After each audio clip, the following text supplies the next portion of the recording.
একদিন বেলাল মসজিদে নববীতে আজান দিবেন, সাথে সাথে ইহুদি কয় বেলাল আজান পরে দাও, আগে আমার ঋণ তুমি পরিশোধ করো। বেলাল বলেন রে ভাই একটু সুযোগ দাও। কই কোনো সুযোগ নাই, আজ রাতেই সুযোগ আছে, তাড়াতাড়ি করে তুমি আমার ঋণ পরিশোধ করো। বেলাল বলেন আজ রাতে তো পারবো না, আমাকে 3টা দিন সময় দাও। বেলাল 3 দিন সময় তার কাছ থেকে চায় নিলেন, কিন্তু 3 দিনের ভিতরে তিনি ঋণ শোধ করবেন কেমন করে? আল্লাহর নবীর কাছে বেলাল যায় কান্দে, নবী গো ইহুদি আমার কাছে অনেক ঋণ পায়, এই ঋণটা আমি আনছি আপনার মেহমানদারি করানোর জন্য। এখন তো সে আমাকে আজান দিতে দেয় না, আজানের আগে আমার রাস্তা আটকায় দেয়। আল্লাহর নবী রহমতের নবী বলেন বেলাল কেমন করে তোমাকে সাহায্য করব? আমি নবীর কাছেও তো এমন নাই তোমাকে সাহায্য করার মতো। বেলাল তখন বলেন নবী গো তাহলে অনুমতি দেন, অনুমতি দেন, আমি মদিনার বাহিরে কোথাও চলে যাব, যাইয়া আমি কাজ করব, দিন মজুরির কাজ করব, যা পাই তাই কাজ করব, কাজকর্ম কইরা আমি তার ঋণটা পরিশোধ করার চেষ্টা করব। আল্লাহর নবী মায়ার নবী দয়ার নবী তিনি অনুমতি দিয়ে দিলেন। বেলাল রাতের বেলা তিনি কাপড় চোপড় গোছাইতেছেন, ফজরের পরেই বেলাল চলে যাবেন অন্য কোথাও, মদিনার বাহিরে তিনি কাজকর্ম করতে যাবেন। এইদিকে আমার মায়ার নবীর চোখেও ঘুম নাই, আমার মায়ার বেলাল আজ রাত পরেই আমার কাছ থেকে চলে যাবি, বেলালের চোখে ঘুম নাই, আমার নবীকে কাল থেকে আমি আর দেখতে পাবো না। সারা রাত বেলালের চোখের পানি ঝরে, আর তিনি কান্দে, আর তিনি কান্দে। ওই অবস্থায় আমার ভাইরা বন্ধুরা, আল্লাহর নবীর কাছে ফজরের আগে 40টা উট বুঝাই করা মাল আল্লাহর পক্ষ থেকে চলে এসেছে। আল্লাহর নবী রহমতের নবী এক সাহাবীকে বলেন সাহাবী দ্রুত যাও, যায় বেলালকে খবর দাও, বেলালের ঋণ পরিশোধ করতেছেন আল্লাহ নিজে। আর একটু জোরে কন্যা সুবহানাল্লাহ। ফজরের আগে সাহাবী যায় বেলালের ঘরে আওয়াজ দিলেন বেলাল তোমার ঋণ পরিশোধ করার জিম্মাদারি আল্লাহ নিজে নিয়ে আনিছে। মায়ার নবী তোমার মসজিদে নববীতে ডাকে রে বেলাল। বেলাল মসজিদে নববীতে দৌড়ে আইসে দেখেন 40টা উট বুঝাই করা মাল। মায়ার নবী দয়ার নবী বলেন বেলাল মদিনা থেকে তোমার চলে যাওয়াটা আমার আল্লাহ পছন্দ করে নাই, আমি নবীও মেনে নিতে পারি নাই। তোমার দিলের হালত আর আমি নবীর দিলের হালত আমার আল্লাহ দেখছেন। আল্লাহ পাক রব্বুল আলামিন তোমার ঋণের জিম্মাদারি নিয়ে নিছে। যাও যতগুলি টাকা ওই ইহুদি পাইব, আরো যারা পাইব ঋণগুলা পরিশোধ করো, বাকি মাল গরিবদের ভিতরে বন্টন করে দাও। এ ভাই এজন্য বলতেছিলাম দেখেন আল্লাহ পাক রব্বুল আলামিনের কাছে কত দামি হয়ে গেলেন কালো বেলাল। বংশের কোনো মর্যাদা ইদার ছিল না, আর বংশীয় মানুষ ছিল আবু জাহেল, মাটির সাথে মিশে গেল, ঠিক কিনা? আবু জাহেল হিরো থেকে জিরো হয়ে গেল, বেলাল জিরো থেকে হিরো হয়ে গেল ঈমান আমলের কারণে। সাহাবায়ে কেরাম বলে নবী গো বেলালের আজানে একটু সমস্যা। কি সমস্যা? কই আশহাদু বলতে পারে না, জিহ্বার মধ্যে সমস্যা। কখন জিহ্বার সমস্যা তৈরি হয়েছে?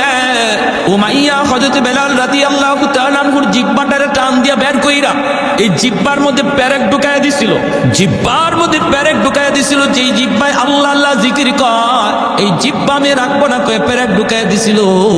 এজন্য হযরত বেলালের মুখে একটু সমস্যা হইতো, আশহাদু বলতে পারতেন না, বলতেন আসহাদু, শিন উচ্চারণ করতে পারতেন না, শিনটা ভালো করে উচ্চারণ হতো না। সাহাবায়ে কেরাম কয় ইয়া রাসূলুল্লাহ, ওগো নবীজি ভালো করে একজন মুয়াজ্জিন নিযুক্ত করে ফেলেন। নবী সাহাবায়ে কেরামের পরামর্শ নিয়া অন্য একজন সাহাবীকে মুয়াজ্জিন নিযুক্ত করে দিলেন। এশার নামাজের পরই নবী বলেন বেলাল ফজর থেকে আর আযান দেওয়া লাগবে না। এই কথা শুনতেই যেন বেলাল হাবশির মাথায় আসমান ভেঙে পড়ল। এশার নামাজ পড়ে সবাই যার যার ঘরে চলে যায়, কিন্তু মসজিদে নববী কাছে কি গেলেন না শুধু একজন, তিনি আর কেউ নন, তিনি হলেন বেলাল হাবশি। মসজিদে নববীর কোনায় খাম্বার কিনারায় বইসা বইসা চোখের পানি জড়ে আল্লাহর কাছে কান্দে আর কয় মালিক, ও মালিক তোমার হাবিব আমারে মুয়াজ্জিনের চাকরি থেকে বাতিল করে দিছি। ও মালিক আমি তোমার হাইকোর্টে আমি আবেদন করলাম, আপিল করলাম হাইকোর্টে, নিম্ন আদালতে আমার চাকরি বাতিল, উচ্চ আদালতে আমি আপিল করলাম মাওলা, এই শিন উচ্চারণ করতে পারি না কেন? আল্লাহ তোমার নাম নেওয়ার কারণে আমার জিহ্বায় পেরেক মারছি, এজন্য আমি শিন উচ্চারণ নিতে পারি না, এটা তো আমার কোনো দোষ না। আল্লাহ হয় তুমি আমার জিহ্বা ভালো করে দাও, নতুবা আজান বদলায় দাও। আল্লাহু আকবার। হয় মালিক আমার জিহ্বা তুমি ভালো করে দাও, নতুবা আমি যেভাবে বলি এইভাবে আজান বানায় দাও। আল্লাহু আকবার, আল্লাহু আকবার। কত বড় আবদার আল্লাহর দরবারে। আল্লাহ পাক রব্বুল আলামিন তার হাবিবকে জানিয়ে দিয়েছেন, বন্ধু আজানও বদলিবে না, আমার বেলালের জিহ্বা যেভাবে আছে এইভাবেই থাকবে, জিহ্বাও ভালো হবে না। আমি আল্লাহর নাম নেওয়ার কারণে জিহ্বা যে ক্ষত, এই ক্ষত আমি আল্লাহ বেলালের হাসরের মাঠে দেখতে চাই। হাসরের মাঠে বেলাল আমাকে ওই জিহ্বা দেখাবে, যেমন অবস্থায় আছে এই অবস্থায় থাকবে, আজানও বদলিবে না। ভাইয়েরা বন্ধুরা, ফজরে আজান দিলেন অন্য একজন মুয়াজ্জিন। আজান তো হয়ে গেল, নামাজের টাইম হয়ে গেল। আমার নবী মায়ের নবী তিনি বের হয়েছেন হুজরা থেকে নামাজ পড়াবেন মসজিদে নববীতে। সাহাবায়ে কেরাম সবাই অপেক্ষায়, মায়ের নবী হুজরা থেকে বের হয়েছেন নামাজ পড়াবেন, কিন্তু সূর্য তো ওঠে না, রাত তো পোহায় না। ফজরের নামাজটা পড়তে হয়, একটু রাত যখন শেষ হয়ে যায়, সুবহে সাদিকের পরে ফজর যখন শুরু হয়, একটু আকাশটা ফর্সা হওয়া শুরু করে, তখন সুন্নাত ফজরের নামাজ পড়া সুন্নাত। আমার নবী ওই সময়টার অপেক্ষা করেন, একটু আকাশটা ফর্সা হবে। কিন্তু না না, অন্যদিন যেই টাইমে আকাশ ফর্সা হয়ে যেত, আজ ওই টাইমে আকাশ ফর্সা হইতেছে না, অন্ধকার শুধু আরো বাড়তেছে, অন্ধকার শুধু বাড়তেছে। সাহাবায়ে কেরামের ভিতরে অস্থিরতা, আল্লাহর নবীর ভিতরে অস্থিরতা। ওই সকাল তো হয় না, আকাশ তো ফর্সা হয় না। আল্লাহর কাছে নবী জানতে চাইলেন, মালিক ও মালিক, কিয়ামত কি তুমি গোটায় দিবা নাকি? আল্লাহ কিয়ামত কি হয়ে যাবে নাকি বুঝতেছি না গো আল্লাহ, নাকি আমরা কোনো আযাবের সম্মুখীন? আল্লাহ বলে, বন্ধু কি হয়েছে? ওই মালিক, কেন এখনো সকাল হয় না, ফর্সা হয় না? ফজরের নামাজ তো পড়ব, কিন্তু এত অন্ধকারে কেমন করে নামাজ পড়ি? আল্লাহ, ফজরে আজান বুঝি হয়, এখনো বুঝি ফজরের টাইম হয় নাই, ফর্সা হয় নাই। জিবরাইল আমিন দ্রুত নেমে এসে মায়ার নবীকে জানায় দিলেন, নবী গো, কেমন করে সকাল হবে গো নবী? মদিনার মসজিদে ফজরের আজান তো এখনো হয় নাই। আল্লাহ নবী বলে, ভাই জিবরাইল, অন্য দিনের চেয়ে আজান তো আরো সুন্দর আজান হয়েছে, শুদ্ধ করে আজান হয়েছে, শুদ্ধ করে আজান। জিবরাইল আমিন কই, নবী গো, জানি না, তবে অন্য দিনের আজান আমরা আসমানের ফেরেশতারাও শুনতে পাইতাম, শুধু আমরা না, আরশের মালিক আরশে বৈশা শুনতেন। কিন্তু আজ ফজরে আজান আমরা আকাশের ফেরেশতারা শুনি নাই, আল্লাহ নিজেও শুনে নাই, এজন্যই রাত শেষ হইতেছে না। ওগো নবীজি, বেলাল আজান না দেওয়া পর্যন্ত রাত কিন্তু পোহাবে না। ভাইয়ার নবী, দয়ার নবী কয়, বেলাল, আমার আল্লাহর কাছে এত দাবি হয়ে গেছে বেলাল, আমরা তো বুঝতে পারি নেই রে বেলাল, দ্রুত আজান দাও। বেলাল আজান দিলেন, রাত পোহালো, দিনের আভাস দেখা গেল। জোরে করুন সুবহানাল্লাহ। রমজান শরীফ, মায়ার নবী সেহরি খাইতেছেন। রমজানে সেহরি খাওয়া কি সুন্নত, ঠিক না? সেহরি খাওয়া সুন্নত। একটা খেজুর হইলেও একটু সেহরি খাবেন, সুন্নত আদায় হবে। তবে যদি কেউ সেহরি না খায়, রোজা হবে না তা না। সেহরি যদি কেউ ঘুমের তালে খাইতে না পারে, রোজা হবে। উনি যদি রোজা রাখতে চায়, রোজা রাখতে হবে। রোজা রাখতে চায় না, রোজা রাখতে হবে। সেহরি না খাইলেও রোজা রাখতে হবে, তবে সেহরি খাওয়াটা সুন্নত, বহুত বড় সুন্নত। এই সেহরির টাইমটা উম্মতে মুহাম্মদীর জন্য আল্লাহ পাক স্পেশাল একটা সুযোগ দিয়েছেন, যেটা আগের উম্মতের ছিল না, এমনকি ইসলামের শুরুতে ছিল না। মায়ার নবীর কাছে যখন রমজানের বিধান নাজিল হয়েছে, তখন রোজার সিস্টেম ছিল অন্যরকম। সিস্টেমটা কেমন ছিল? সিস্টেম ছিল সকাল থেকে নিয়ে সন্ধ্যা পর্যন্ত রোজা রাখবে, এরপরে ইফতার করার পরে যদি কেউ ঘুমায়া পড়ে, তাহলে আর খাওয়ার সুযোগ নেই। ঘুম থেকে উঠিয়া রাত যদি থাকেও রাতে আর খাওয়ার সুযোগ নেই। ঘুমায় গেলেই তার ঘুম থেকে রোজা শুরু। এখন রাত 12টার সময় সে ঘুমাক, রাত 12টা থেকে তার রোজা শুরু হয়ে গেছে, একদম পরের দিন সেই ইফতার পর্যন্ত, মাগরিব পর্যন্ত রোজা রাখতে হবে। এটা ছিল ইসলামের প্রথম জমানার রোজার বিধান। এতে করে নবীর একজন সাহাবী হযরত কায়েস রাদিয়াল্লাহু তাআলা আনহু, পবিত্র কোরআনের সূরাতুল বাকারার মধ্যে আল্লাহ পাক এই আয়াত নাযিল করছেন নবীর এই সাহাবীর ব্যাপারে। হযরত কায়েস রাদিয়াল্লাহু তাআলা আনহু, ইনি একজন দিন মজুর ছিলেন, একজন কৃষক ছিলেন। সারাদিন জমিতে, সে মরুভূমিতে কামকাজ করেন, রোজা রাখা কামকাজ করছেন। ইফতারের সময় আসছেন, আয়েশা তিনি বিবিরে বলতেছেন, বিবি গো, সারাদিন কাম করছি, খুব ক্লান্ত, কিছু আছে ইফতারি, কিছু আছে? ইনি বলে, আমি আপনার কাছে আনতেছি, ইফতারি রেডি নাই, রেডি করে আনতেছি, আপনি একটু ধৈর্য ধরেন। কইতেই সারাদিনের ক্লান্ত মানুষ তো, একটু খালি হেলান দিছেন, আর হেলান দিতেই ঘুম চলে আসছে। বলুন তো দেখি, ঘুমাইলে পরে আর খাওয়ার সুযোগ আছে? যারা বুঝছেন, উনি ঘুমায় গেছেন, ক্লান্ত মানুষ তো। দেখবেন রিক্সাওয়ালা মানুষ রমজান মাসে রিক্সা চালায় চালায় হঠাৎ করে একটা গাছের নিচে যখন ক্লান্ত হইয়া মাথাটাকে হাতটারে বালিশ বানায় যখন খালি শোয়, নাক ডাকায় ঘুমাইতে শুরু করে, ঠিক না? ঘুমায় যায়। তো উনি ঘুমায় গেছে, বিবি সাহেব আসছে, আইসেই যখন দেখে বিবি স্বামী ঘুমায় গেছে, ইন্না লিল্লাহি ওয়া ইন্না ইলাইহি রাজিউন, তখন উনি ঘুম থেকে লাফ দিয়ে উঠছে। দুজন হাত পা সেইরা একদম অসহায় হয়ে দাঁড়ায় দিয়েছে। বিবি সাহেব কাঁদতেছে, স্বামী গো, এখন তুমি কেমনে রোজা রাখবা? রোজা তো রাখবাই, তুই রোজা রাখতে গেলে এখন অবস্থাটা কি হবে? সারাদিন গেছে, তুমি কিছু খাও নাই, এখন ইফতার করবা, একটু দেরি হইতে তুমি ঘুমায় গেলা, ঘুমাইছো তো এখন আর তোমার খাওয়ার সুযোগ নেই, এখন কেমনে কি করবা? এনে না খাইয়া এই রাত থেকেই রোজা রাখা শুরু হয়েছে। সারাদিন ক্ষুধার্ত তৃষ্ণার্ত, আবার সারা রাত গেল না খাওয়ায়, পরের দিনও রোজা শুরু হয়ে গেছে। পরের দিন রোজা শুরু হয়েছে, যখন দুপুর হয়ে গেছে তখনই উনি ওনার মাঠেই যেখানে কাজ করতে বেহুশ হয়ে পড়ে গেছেন। বিবি সাহেব আল্লাহর নবীর কাছে গিয়া বলছে, ইয়া রাসূলুল্লাহ, আমার স্বামীর এই অবস্থা।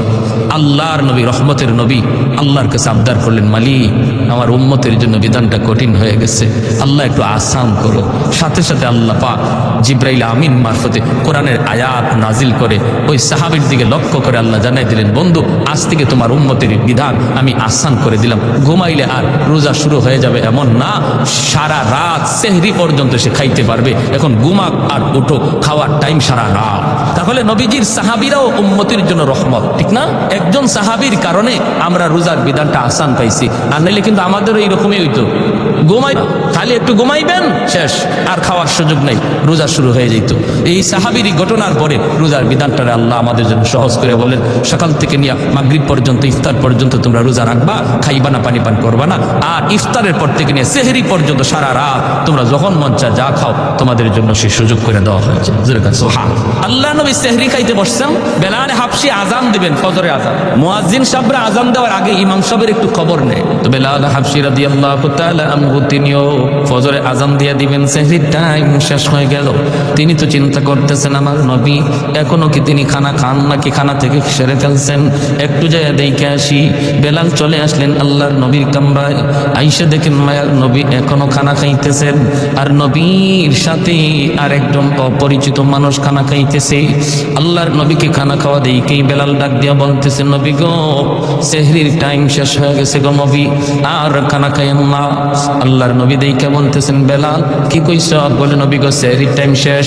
ঠিক আছে, বেলাল চলে গেছেন। বেলাল মনে মনে ভাবছেন, তাহলে তো নবী এখন খানা শেষ করে ফেলবেন। বেলাল চলে গেছেন, চলে যাওয়ার পর একটু পরে আজান দিবেন, আসছেন কই দেখি গে নবী এখনো খানা খাওয়া শেষ করছেন নি। আয়া দেখেন নবী এখনো তিনি খানা খাইতেছেন। বেলাল ডাক দিয়া বলে, ইয়া রাসূলুল্লাহ, সেহরির টাইম শেষ, খানা খায়েন না। নবী কয়, ঠিক আছে। বেলাল আবার চলে গেলেন, যাইয়া একটু পরে আজান দেওয়ার আগেই ভাবতেছেন যে দেখি দেখি এখনো নবী খানা খাওয়া শেষ করছেন নি। আইসা দেখেন মায়ার নবী এখনো খানা খাইতেছেন। এইবার হযরত বেলাল বলি, ইয়া রাসূলুল্লাহ, খুদার কসম, ওগো নবী, সেহরির টাইম শেষ। যেই মাত্র বেলাল কয় খুদার কসম সেহরির টাইম শেষ, তখনই মায়ার নবী কয়, কি তাড়াতাড়ি গোসল, সেহরির টাইম শেষ। বেলাল কসম খেয়ে ফেলছে, সেহরির টাইম শেষ। নবী যা ছিল সাথে সাথে হাত থেকে ফালাই দিচ্ছেন। দুজন অপরিচিত একজন মানুষ নবীর সাথে খানা খাইতে বসছেন। সেই অপরিচিত মানুষ আর কেউ নন, তিনি হলেন জিবরাইল আমিন, ফেরেশতাদের সর্দার জিবরাইল আমিন। মায়ার নবীর সাথে সেহরি খাইতেছেন। ওই অবস্থায় দুজনে খানা বন্ধ করে দিলেন। এরপরে নবী ফজরের নামাজ পড়ালেন। নামাজ পড়ে নবী মিম্বরে বসলেন।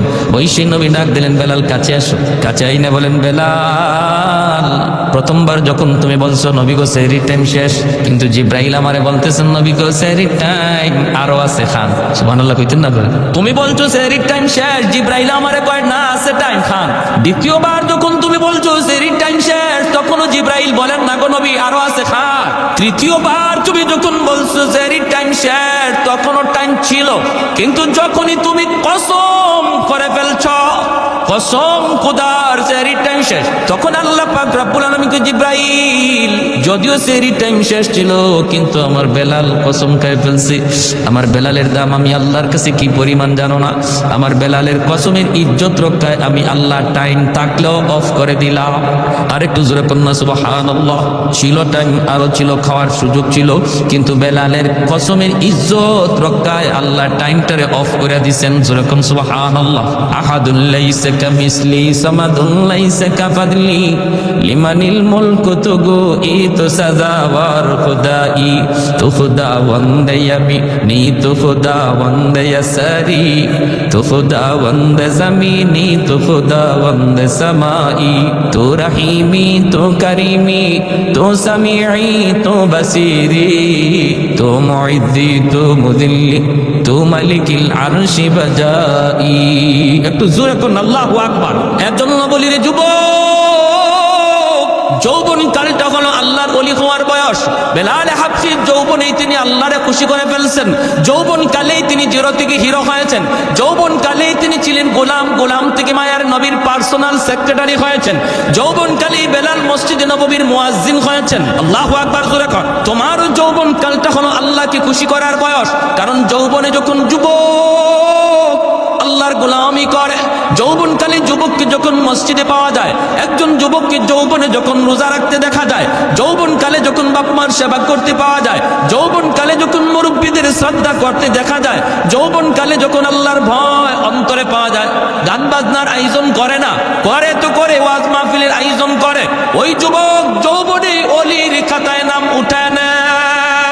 লা ওয়ারাকাল কাফি, মায়ের নবী বলেন যার গুনাহ করার সুযোগ ছিল, সামর্থ্য ছিল, এরপর আল্লাহর ভয়ে যে যুবক গুনাহ করে না, সুযোগ ছিল রাতের অন্ধকারে জিনা ব্যভিচার করার, সুযোগ ছিল দরজা বন্ধ কইরা খানা খাইয়া মানুষের সামনে রোজাদার সাজার, সুযোগ ছিল দরজা বন্ধ করে পানি পান কইরা মানুষের সামনে রোজাদার সাজার, এরপর যেই যুবক যৌবনে আল্লাহর ডরাইয়া মানুষের চোখে ফাঁকি দিলেও আল্লাহর চোখে ফাঁকি দেওয়া যায় না, এই বিশ্বাস অন্তরে নিয়ে যেই যুবক সর্বদা আল্লাহর ভয় অন্তরে রেখে চলছি, মায়ার নবী দয়ার নবী বলেন ওই যুবকের কলিজার দিকে তাকাইয়া আল্লাহ পাক আসমান জমিন এখনো টিকায় রাখছি, নতুবা জমিন প্রতিনিয়ত আল্লাহর কাছে আবদার করে মালিক আর কত আমি গুনাহগারের পায়ের আওয়াজ শুনবো, আর কত আমি সুদখোরের 5তলা বিল্ডিং এর লোড নিব, আর কত আমি ঘুষখোরের 10তলা বিল্ডিং এর লোড নিব। আলা কুল্লা ইয়াউমিন ওয়াল আরদু ইস্তাজিলু রাব্বাহু আবতালি ইবনা আদম ফি কারি, মালিক অনুমতি দাও, অনুমতি দাও, এই ফরিদপুরের গুনাহগারগুলির আমি জমিনের ভিতরে গিলে ফেলি, আমি সুদখোরের 5তলা বিল্ডিংটা গিলে ফেলি, তুরস্কের জমিন 5তলা 10তলা বিল্ডিং গিলে ফেলেছে, সিরিয়ার জমিন 50,000 মানুষ গিলে ফেলেছে। আল্লাহ পাক বলে হাদিসে কুদসি, আল্লাহ পাক বলে শুধু তুরস্ক আর সিরিয়ার জমিন নয়, বাংলার জমিন, ফরিদপুরের জমিন, সিলেটের জমিন, সর্বকালের সর্বযুগের সর্ব জায়গার জমিন আল্লাহর কাছে আবদার করে মালিক আর কত আমি গুনাহগারের পায়ের আওয়াজ শুনবো, আসবিরু ইলা মাতা আসবিরু, ধৈর্য ধরবো তো আর কতকাল ধৈর্য ধরবো। আল্লাহ বলেন ওয়াল বাহরা ইস্তাজিলু রাব্বাহু, সাগর মহাসাগর গুলো এমন প্রতিনিয়ত আবদার করে ও মালিক আমি কক্সবাজার সমুদ্র সৈকত, ওই কক্সবাজার সমুদ্র সৈকতের পারে আইসা নাফরমান কত গুনাহ করে আমি সমুদ্র আর কত দেখব, আর কত আমি গুনাহগারের গুনাহ দেখব গো মালিক, আমার পারে আইসা তোমার কত গোলাম আমার দিকে তাকায় সুবহানাল্লাহর জিকির করে, তোমার কুদরত নিয়ে ভাবে, কিন্তু কত নাফরমান সাগরের পারে আইসা গুনার আয়োজন করে। ও মালিক এই গুনাহগারগুলি জমিনে নাপাক করে ফেলেছে, আমাকে অনুমতি দাও আমি পানি নাপাক জমিন পাক বানায় দিই। আল্লাহ পাক রব্বুল আলামিন বলে চুপ কর, এ জমিন থাম থাম, আমি আল্লাহ দেখতেছি এই জমিনে কেমন অন্যায় হয়, আমি আল্লাহ দেখতেছি এই জমিনে কেমন অন্যায় হয়, কেমন অপরাধ হয়, কেমন গুনাহ হয়, কেমন জুলুম হয়, এরপরও আমি কেন ধরি না জানো নি? কারণ এই মানুষকে আমি আল্লাহ বড় আদর করে বানাইছি, এই মানুষকে আমি আল্লাহ বড় আদর করে বানাইছি।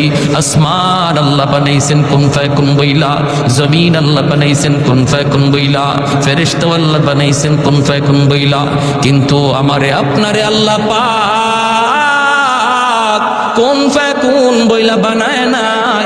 আমারে আপনারে যখন আল্লাহ বানাইছে, আল্লাহ বলে খালাকতু বিয়াদাইয়া, আমি আল্লাহ আমার নিজের হাত দিয়া বান্দা বান্দিরে বানাইছি। কারণ এই চেহারার মধ্যে এত দামি কপাল, এই কপাল দিয়া বান্দা আমার কুদরতি কদমে সেজদা দিবে। এই কপালটারে তো দাম, এই কপাল ফেরেশতাদের হাতে বানাইলে হয় না, এই কপাল কোন ফায়াকুন বলল হয় না, আমি আল্লাহ নিজের হাতে বানাইছি। এই জমিনের মধ্যে এখনো এমন 4টা শ্রেণী আছে, লাউলা মাশাইখু রুক্কা ওয়াশ শাবাবু খুশা ওয়াল আতফালু রুদ্দা ওয়াল আনআমু রুদ্দা। আল্লাহ বলে এখনো জমিনের ভিতরে এমন আমার কিছু বান্দা বান্দি আছে, চুল দাড়ি তার সাদা হয়ে গেছি, কোমরে তার ব্যথা, হাঁটুতে তার ব্যথা, আমি আল্লাহর কদমে সেজদা দিতে তার কষ্ট হয়, এরপর কষ্ট করে করে আমি আল্লাহকে সেজদা দেয়, তার সেজদার দিকে তাকাইলে জমিনের প্রতি আমি আল্লাহর মায়া লেগে যায়।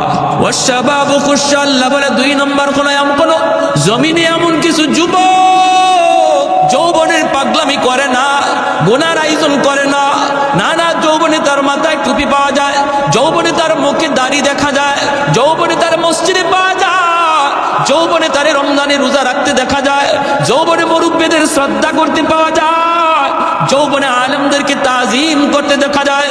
ওই যুবকের কলিজার দিকে যখন আমি আল্লাহ তাকাই, তখন এই গুনাহগার জমিনের প্রতি আমি আল্লাহর মায়া লেগে যায়। এজন্য বলি যুবক, যৌবন কালটারে অনেক মূল্যায়ন করো। যত আল্লাহর ওলি হয়েছেন এই জমিনে সবাই ওলি হয়েছেন যৌবন কালে, যৌবন কালেই সবাই ওলির খাতায় নাম লেখাইছেন। অতএব নিয়ত করো রমজানের রোজা একটাও ছাড়বো না, তারাবির নামাজ আমি ছাড়বো না, রমজানে আমার আল্লাহ নারাজ হয় এমন কোনো কাম করবো না। যখনই তুমি এমন নিয়ত করবা, এমন নিয়ত করবা, সাথে সাথে আল্লাহ পাক রব্বুল আলামিন তোমার উপর খুশি হয়ে যাবে। আর মুরব্বীদের সাথে বেয়াদবি করবা না, কারণ সাদা দাড়ি সাদা চুল মুরব্বী আল্লাহর কাছে বড় দামি, বড় দামি। মুরব্বী বাবাজি যখন আল্লাহর কাছে হাত উঠায়, আল্লাহ বলে তখন আমার লজ্জা লাগে, লজ্জা। আলী রাদিয়াল্লাহু তাআলা আনহু একজন মুরব্বীর শ্রদ্ধা করছিলেন কেমনে?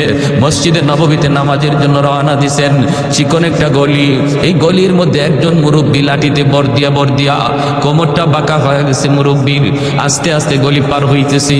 হযরত আলী মনে মনে ভাবেন, আমি যদি আমার মায়ার নবীকে নামাজের প্রথম রাকাতেই পাইতে হয়, তাহলে আমার একটু দ্রুত যাওয়া লাগবে, আর দ্রুত গেলে মুরব্বীকে একটু ধাক্কা দিতে হয়, চাচা আমার একটু সাইড দেন, একটু সাইড দেন, এইভাবে চাপ দিয়ে যাইতে হয়।